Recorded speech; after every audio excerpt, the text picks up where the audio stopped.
Halo teman-teman, kembali lagi di kesingkat.id. Pada video kali ini kita membahas kunci jawaban IPS kelas 8 halaman 189 sampai 192 uji kompetensi bab 3 materi, keunggulan dan keterbatasan antar ruang. Oke, langsung saja ke bagian pilihan gandanya. Nomor 1. Indonesia merupakan negara dengan kekayaan laut yang begitu besar. Pemaksimalan potensi laut dapat dilakukan dengan jawabannya yang B. Memberikan pelatihan kepada masyarakat tentang cara-cara memanfaatkan sumber daya laut dengan cara yang bijaksana. Nomor 2. Berikut yang bukan upaya meningkatkan ekonomi maritim di Indonesia adalah jawabannya yang C. Memberikan kebebasan kepada kapal asing. Nomor 3. Rumah tangga konsumen yang menyerahkan faktor produksi berupa kompetensi kewirausahaan kepada pihak produsen akan memperoleh imbalan berupa jawabannya yang D. Gaji. Nomor 4. Redistribusi pendapatan dilakukan sebagai salah satu bentuk berupa jawabannya yang B. Pembagian pendapatan nasional. Nomor 5. Pelaku ekonomi dalam suatu perekonomian terdiri atas jawabannya yang C. Ini ya. Rumah tangga keluarga, rumah tangga perusahaan, rumah tangga pemerintah, dan rumah tangga luar negeri. Nomor 6. Berikut ini yang bukan tujuan pembangunan kelautan adalah jawabannya yang B. Menjadikan laut satu-satunya sumber pendapatan nasional. Nomor 7. 3 peran penting rumah tangga pemerintah adalah sebagai jawabannya yang A. Regulator konsumen dan produsen. Nomor 8. Pengalokasian kembali pendapatan yang menunjuk pada transfer uang dari orang kaya ke orang miskin disebut dengan jawabannya yang A. Redistribusi vertikal. Nomor 9. Berikut ini yang bukan ruang lingkup perdagangan antar negara adalah jawabannya yang D. Perpindahan data tentang pangsa pasar dari luar negeri. Nomor 10. Berikut yang bukan faktor yang mempengaruhi ekspor baik dari dalam ataupun luar negeri adalah jawabannya yang C. Keuletan importir untuk memenangi pangsa pasar.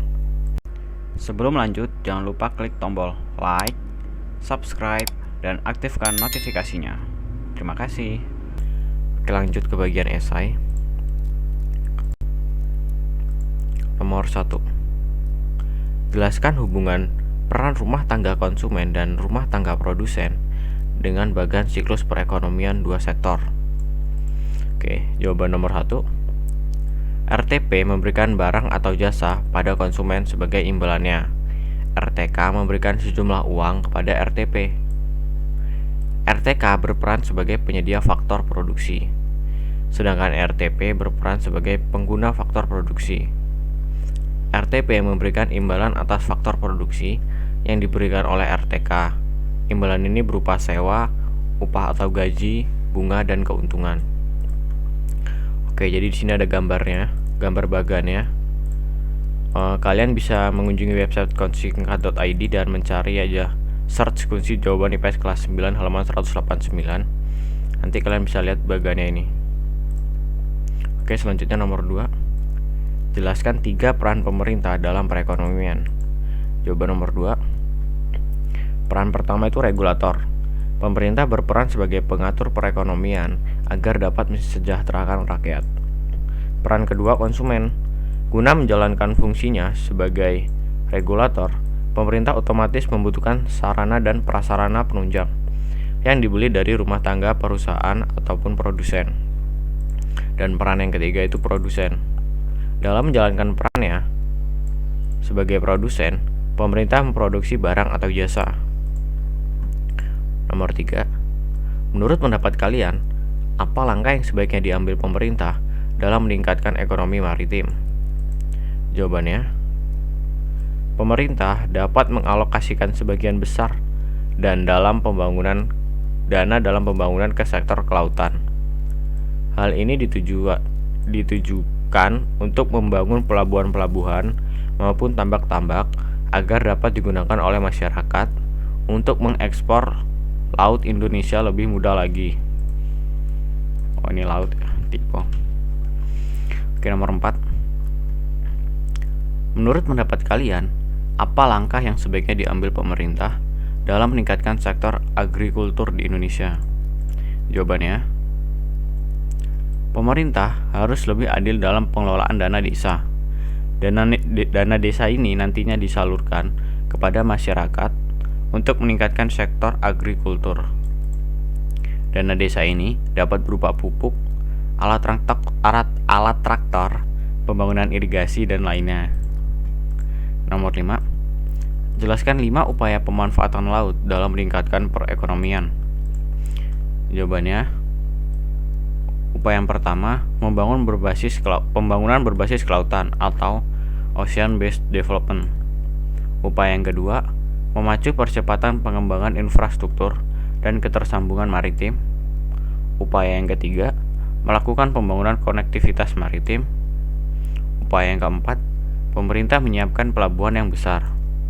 Yang kelima, menyiapkan kerangka regulasi yang sesuai dengan semua negara di ASEAN. Selanjutnya nomor 6, apa yang dimaksud dengan redistribusi pendapatan? Jawabannya, redistribusi pendapatan adalah pendistribusian pendapatan masyarakat yang dimiliki oleh kelompok kaya kepada masyarakat, kelompok miskin, baik yang berasal dari pajak ataupun pungutan-pungutan lain. Nomor 7, jelaskan 3 faktor yang mendorong terjadinya perdagangan antar negara. Jawaban nomor 7, faktor yang pertama adalah perbedaan sumber daya alam yang dimiliki setiap negara. Faktor yang kedua, perbedaan iklim menyebabkan barang langka di beberapa negara. Dan faktor yang ketiga, suatu negara memiliki kelebihan atau kekurangan produksi suatu barang. Selanjutnya nomor 8, jelaskan manfaat perdagangan antar pulau. Jawabannya, memenuhi kebutuhan barang yang tidak dimiliki di pulau tersebut. Selain itu, memperluas lapangan kerja. Nomor 9, jelaskan masalah dalam perdagangan antar negara bagi Indonesia. Jawabannya, rendahnya nilai tukar rupiah. Selain itu, rendahnya informasi untuk melakukan impor dan ekspor. Nomor 10, identifikasi keunggulan dan keterbatasan Indonesia dan negara-negara ASEAN. Jawabannya, Indonesia memiliki kekayaan alam yang sangat kaya. Akan tetapi, Indonesia masih belum dapat sepenuhnya mengekstrak kekayaan tersebut untuk digunakan bagi masyarakat. Oke teman-teman, terima kasih sudah menonton video pembahasan kunci jawaban IPS kelas 8 halaman 189. Jika videonya terlalu cepat, kalian dapat mempause videonya lalu mencatatnya. Atau kalian dapat mengunjungi website resmi www.kosingkat.id. Terima kasih. Jangan lupa klik tombol like, subscribe, dan aktifkan notifikasinya. Terima kasih.